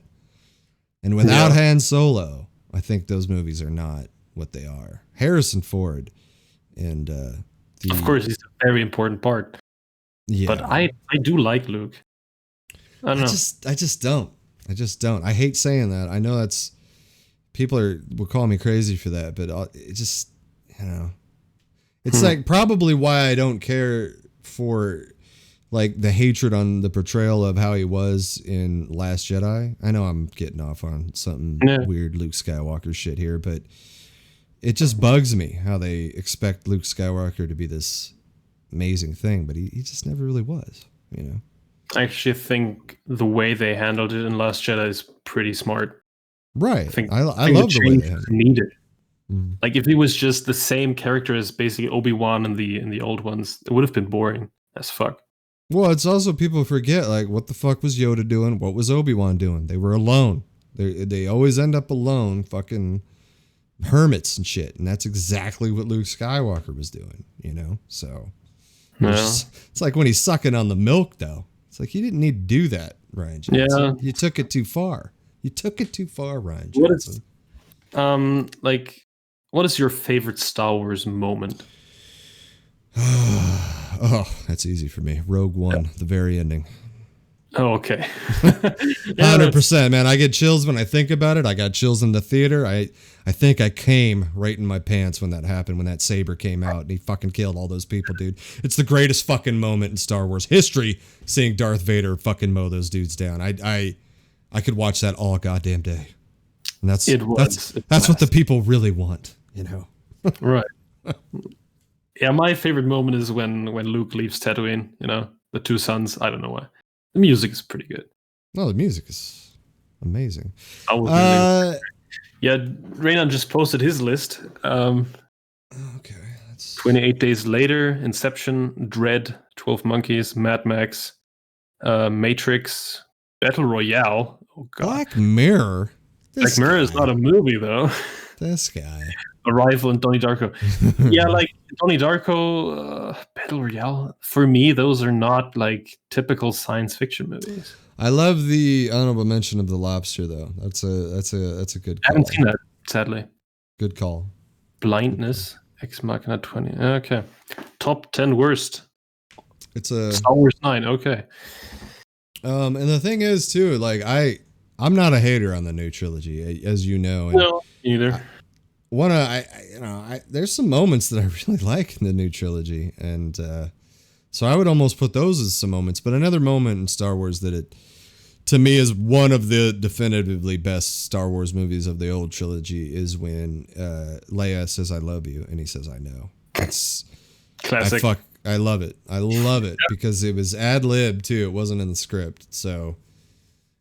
Awesome job by Harrison Ford there, putting in one of the greatest lines, I think, in history of film right there. I love it because that is Han Solo. That's yes. Han Solo. Han. Right. So, you're number 3, the big 3. Number 3, we already discussed it. Aliens. There's not much more to say about it, you know. It's to me it's damn near perfect sci-fi right there. Aliens. Mm-hmm. All right, my number 3. We already talked about it. It's Arrival. Oh, I see. I knew Arrival was gonna be high on your list. I called that one. I called it. So yeah, just moving on to your number 2, I guess. Number 2, Inception. Oh, okay. As you know, I'm a big fan. I think we both have the same number 1. Do we? I think we do as well. Yeah. I mean, we've had like a whole episode on Inception. We don't need to go into it. I think Inception is utterly brilliant. Yeah, right. So, with rewatching it a couple of months ago, I did appreciate it more. I like the movie, but still, I don't know. It's not really my thing. But yeah, at least I now realize that it's kind of it is emotional. The movie. It's deep. Fucking deep. Yeah. And I gotta give credit to Nolan that like the idea is bitchin'. It's pretty good. Mm-hmm. But yeah, I just don't really care for Inception that much. So my number 2 is the one that I'm not sure if it's actually. Oh, here we go, and it's a number 2 pick. Shit. I mean, you love the movie too, but it's not. It's not like I want to know though. The sense of the other ones. I need to know what this is. Let's hear it. I know. It's Mad Max Fury Road.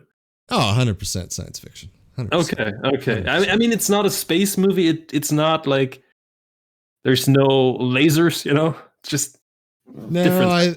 I think it's, I mean, you could say post-apocalyptic, but I don't think that is a category. And I think most post-apocalyptic things fall into science fiction.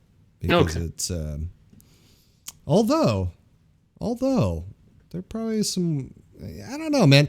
Mad Max is weird. Because it's not very scientific. No. But it's fiction. But I agree with you though. I think yes, Mad Max Fury Road is science fiction. Yes. Okay. Good. And yeah, I think this is one of the hands down best action movies of all time. See, that's where I would put it under. I would put it under action, like. Yeah, of course, but it was in the science fiction category on IMDb, so I thought I just have to include it because I love it so much. You know, it is under the science fiction category on IMDb. It is. Well, then that's action something science fiction. Well, then there you go. It's official. Right, IMDb is right all the time. Have you heard about the 4 Horsemen of the Apocalypse theory? Did I bring that up to you? I think you told me once, but I don't remember the. Pretty trippy because it almost fits. If you get a chance to ever check that out. But Max is basically death. Okay, just send me a link later. I'll probably send you a link if I remember. I might be playing World of Warcraft. I don't know if I could be sending links, when I'm out in Azeroth, All right, number one. Number one is Warcraft. No, it's Hudson Hawk. That is science fiction. It is. Well, I'm glad we agree, Amin. I'm glad we agree. After all, I do believe this is one of the movies that kind of brought you and I together in discussing film, because I think I brought it up when you were in my art stream that day and we started talking about, well, you want to say it? What number one is? It is Blade Runner 2049. Yes. For me, the best sequel of all time, which came kind of as a surprise. When I left the theater after watching it, dude, I was convinced I just saw the best story ever told. Mm-hmm. I was so in love with this movie. Mm-hmm. It's probably the best looking movie in my opinion. The visuals are absolutely amazing. A rewatching, I think, is in order as well. Yes, I watched it twice. I have to watch it again. Same. I've seen it twice. Yeah. And Ryan Gosling, perfect protagonist, I think. The story with him, his role in the story is I think it's genius. Harrison Ford is actually acting in this one, which was not the case in Star Wars 7, I think. Well, I mentioned it with Kingdom of the Crystal Skull, where Harrison Ford looked like he didn't want to be there. Right. Oddly, in Blade Runner 2049, it looked like he wanted to be there. It looked like he was fucking in it. It looked like he was back in it. I love him in that. I think it's one of his best fucking performances he's ever done for Harrison Ford, because I don't put Harrison Ford as acting-wise. He's not like a character actor. Right. Even though he's good at certain things, like characters like Indiana Jones and Han Solo are perfect for him. Mm-hmm. But it's not that it's like, I mean, Han Solo doesn't have any deepness, It's not like, what I mean. What do you mean deep? What about him and Chewie? They love each other. Yeah, but there are no emotional scenes with him really when he's like Harrison Ford doesn't cry, No. So definitely not. Definitely not. And if he's Indiana Jones, if the girl starts to cry, he would make a joke. That's the kind of character that he comes off to me. Blade Runner, totally different though. Like the what they did also, and I'm not going to spoil this movie at all. No, because I love it too much to do that. But it's hard to dance around this. But there's some emotion there with Harrison Ford that I thought they executed brilliantly. And I remember being in the theater. Sitting in the chair, just going, "Holy shit! I did not expect them to go there."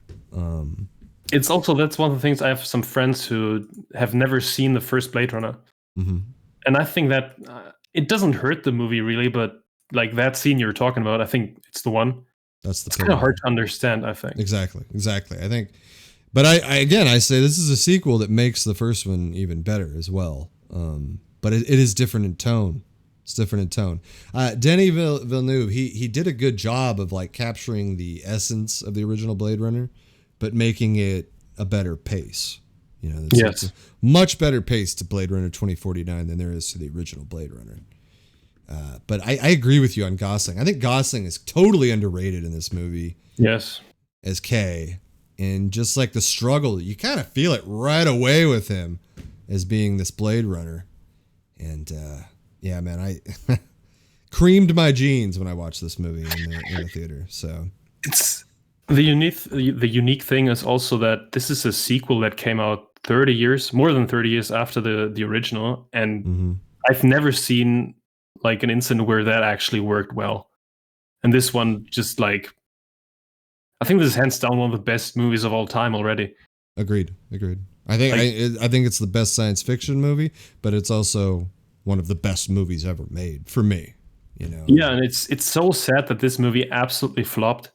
And I think the more outrageous thing actually is it didn't even get nominated for Best Picture. And it should have. It should have won. Yeah. I mean, come on. This is,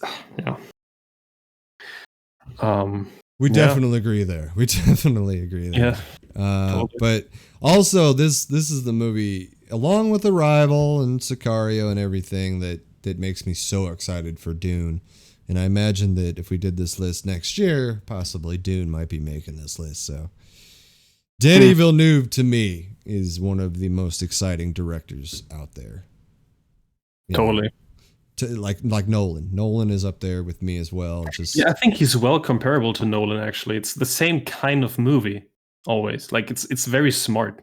Yeah, I mean, it would be hard to choose between the two. Like, if you had a script...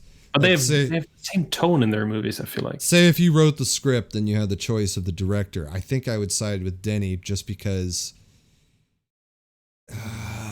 he goes outside of the grounding aspect, whereas Nolan wants to stay grounded, I think. Even though Inception isn't very grounded. Even though he does it very well in Inception to feeling like a grounded tale. I feel like Denis is more artsy, but he does it... Yeah. He does it so well, man. He does it so well. Like Arrival being this very emotional movie, especially at the end, you know.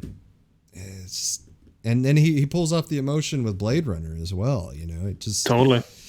I'm very, very anxious for Dune. Very anxious. I have no doubt that it will be good. But same. It probably will flop again. Ooh. Like, that's what I'm afraid of. Naughty Toast Man, no Dark City. I enjoyed that movie. If you recall, Almond, Dark City was in my top 90s movies. I love that movie, oh, really? Dark City. Yeah. Jennifer Connelly as well, and I know you're a Jennifer Connelly guy. Yeah. That movie has a very bitchin' ending, Dark City. So, very, very underrated movie. Very underrated. Yeah, never saw that. It's on my list. It's on my list, though. So, well, I think your list was very good. I'm glad you didn't pull out any weird French fucking shit on me today. So. Yeah, right. All those French sci-fi movies. Well, didn't you see something? There's some sci-fi classic that you mentioned to me. Oh, Stalker. Stalker, yes. No, but Stalker isn't. It's hard for me to evaluate Stalker because it's such a next level movie, and I'm not sure if I even like it or not. Like, no, it could easily be a 10 out of 10, but also 6 out of 10. You know, it's a very unique experience and just not comparable to any of these other movies. So it's not like, yeah, it is science fiction kind of, but not in the sense of these space movies, you know? Yeah. Yeah, anyway. I mean, as we all know, if we would have allowed comic book movies in here, my list would have been drastically all different. Avengers. Drastically different. No, I would have put Infinity War in there, and then Guardians, I think, would have snuck in there as well. But that's about it. No, that's fair. Yeah. Yeah, I think Infinity War actually would have made my list then as well. For sure. For sure. In fact, I've already got the itch again for Infinity War. So it's actually an itch that demands to be scratched all the time. It's a nice way to put it. At the moment, I feel like watching Blade Runner tonight. Maybe I'll do that. Ooh. Because I plan on rewatching it. The last time was like 2 years ago. So I can go on your... Oh, you mean which Blade Runner? The second one. Oh, the second one. Okay. Yeah. If you watch the first one, I'm going to open up your Instagram and I'm going to see that 6 out of 10 on your fucking picture. You shouldn't be on Instagram, though. Better if you don't. Yeah, anyway, I think this is the end, as the Doors say. The end. Are we sticking to Saturdays? I kind of like Saturdays. I think yeah, of course we can. Awesome. And maybe we can, like, in the future do our favorite Western movies or whatever. Yeah, I'd be down for that. Will just be another usual episode. We can't do specials all the time, you know. You talking about the movies that you watched and me saying, yeah, I didn't watch anything. Yeah, I mean, I think it's fun. I like it. I will say this, that when I am in the mood to watch something, I think I might be cracking into some shows before I crack into movies, because I'm very behind on my shows right now. Yeah, but you're also behind on movies, I think. I still got a hell of a... haven't watched a thing in like 3 weeks. But I still got like a massive cushion of movies between you and me. So I'm like, I'm good. Course, yeah. You know, right. I got 20 years, you know. There's a lot of catching up. But these shows, though, I mean, I got a whole season of Succession, whole season of Billions, and Billions just started again. I still got to watch the last 2 episodes of fucking Homeland. I got to watch Vikings. I got to watch Westworld, which just fucking ended, which I'm so amped to watch. That's probably going to be what I watch next, honestly, because it's 8 episodes and I want to be blown away. So, you know. I mean, we can make an episode about TV shows, but I don't have much to, much to say probably, because I didn't watch that many shows in my life. Only like 30 or 40. I'm not sure. You're getting there, though. You're getting there. Yeah. You've been watching more, so. Yeah, but only stuff I already watched before. Like this year, I watched The Mandalorian, which is, I mean, that's new. But I also just watched the new seasons of Peaky Blinders and The Last Kingdom. That's it. The Witcher. You watched The Witcher. That was last year, though, I think. Yeah. Yeah, but I'm anxious to hear what you think about Boardwalk Empire too. Oh yeah, right. I still have that on DVD. Because I as much as I'd like to push Sopranos on you, I would push Boardwalk. I think Boardwalk is a killer story, and I think that you appreciating Scorsese the way you do, I think you'll really enjoy it. And Shea Wiggum, and Steve Buscemi and Michael Stuhlbarg and and Graham, everybody's in that. And that Shea Wiggum role and the Stuhlbarg role, those are my favorite roles that I've seen those two guys in. So that was such a good show, dude. Oh my god. Yeah. All right. Let's end it here. Have a good weekend, man. You too. That's gonna do it, ladies and gentlemen, for Stairway to Cinema, episode 28. It was a good time. Did a little top 10 sci-fi in there. Good time, good time. Listen, if you haven't seen Alman and I's favorite sci-fi movie, which is Blade Runner 2049, you guys got to take the time. Take the time and watch it.